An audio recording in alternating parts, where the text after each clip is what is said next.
Kanchenjunga express ট্রেনের দুর্ঘটনার রেশ কাটতে না কাটতেই ফের ঘটল ভয়াবহ ট্রেন দুর্ঘটনা। এবার আগুনে পুড়ে ছাই হয়ে গেল একটি এক্সপ্রেস ট্রেন। কোথায় এই ট্রেন দুর্ঘটনাটি ঘটল, কিভাবে ঘটল, সমস্ত কিছু আপনাদেরকে এই ভিডিওটিতে ডিটেলস জানিয়ে দেব। বন্ধুরা, কাঞ্চনজঙ্ঘা দুর্ঘটনার রেশ এখনও কাটেনি, তার মধ্যেই ফের বড়সড় বিপত্তি রেলে। বৃহস্পতিবার হায়দ্রাবাদের একটি ট্রেনে আগুন লেগে যায়, দাউ দাউ করে জ্বলে যায় দুটি কামরা। কিভাবে দুটি কামরায় আগুন লাগলো সে কারণ এখনও পর্যন্ত জানা যায়নি। জানা গিয়েছে দক্ষিণ মধ্য রেলের প্রধান দপ্তর থেকে খানিকটা দূরে মেট্টু গুড়ার কাছে দাঁড় করানো ছিল রেলের কামরাগুলো। সেকেন্দারাবাদ যাওয়ার ট্রেনগুলোর অধিকাংশই এখানে রাখা হয়। এখানে ট্রেনের কামরা পরিষ্কার করার পরে ফের রওনা করানো হয় কামরাগুলোকে। সেখানে থাকা ট্রেনেই আগুন লেগে যায় বৃহস্পতিবার। জানা গিয়েছে সকাল 11:15 নাগাদ আগুন লাগে দুটি কামরায়।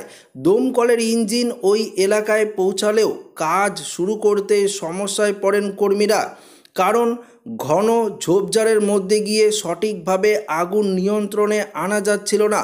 সে কারণেই কামরার ভেতর থেকে বেরোনো ধোঁয়ার কারণেও আগুন নেভানোর কাজ ব্যাহত হয়। তবে দীর্ঘ প্রচেষ্টার পরে অবশেষে আগুন নিয়ন্ত্রণে আসে।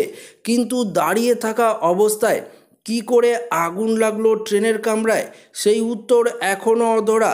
রেল কর্মীরাও বুঝতে পারছে না ফাঁকা কামরায় আগুন লাগার উৎস কী হতে পারে।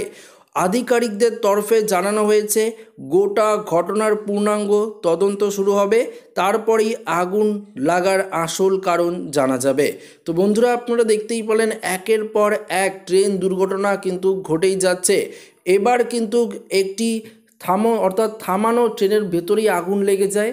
যাই হোক, সেই ট্রেনের ভেতরে কোনো যাত্রী থাকেনি, তার জন্য কোনো দুর্ঘটনা হয়নি।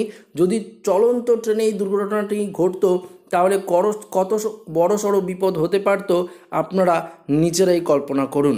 তো আশা করি এই ভিডিওটি প্রত্যেকের ভালো লেগেছে। ভিডিওটি ভালো লাগলে লাইক করবেন, ওর সাথে শেয়ার করবেন, নতুন হতে গেলে চ্যানেলটিকে সাবস্ক্রাইব করবেন। ধন্যবাদ।